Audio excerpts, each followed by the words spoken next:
An estimated 7.5 million Bolivians will be eligible to vote for a new president. No sé por qué. I haven't decided for whom to vote yet. There are no political options. No hay una opción nueva. A dozen polls predict the certain defeat of the ruling party, the movement towards socialism, but the outcome is still uncertain. Bolivia is facing inflation around 25%, its worst in more than 3 decades. Chronic shortage of fuel and US dollars persist. The country survives on international loans and is heavily in debt, something the public blames on the mass government and President Luis Arce, who served as economy minister throughout Morales' presidency.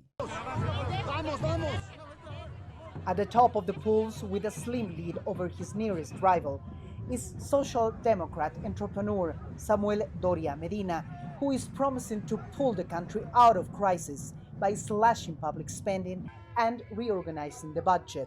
Este domingo 17, además de nuestro triunfo, this Sunday, the 17th, besides our triumph, the party that has been in power for 20 years has left our country in such bad shape, it will practically disappear.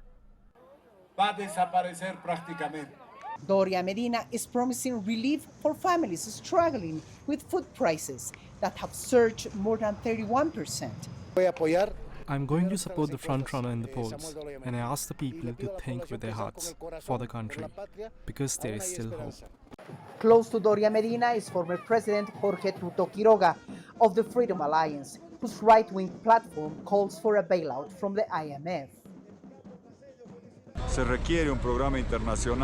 We need an international program.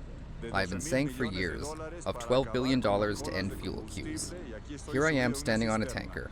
With us, fuel will arrive without corruption, without queues, and will be available.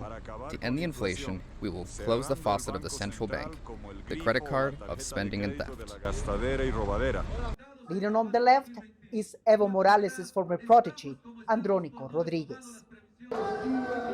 From his stronghold in El Chapare, Morales is calling for an null vote, a response to the legal ruling barring him from this and future elections, which block his re-election bid. Having lost 3 previous bids to become president, recent polls show 66-year-old multimillionaire Doria Medina on the lead, but without enough support for an outright win. Many analysts anticipate a second-round vote, the first presidential race to require one in Bolivia's history. Mónica Machicao, CGTN, La Paz.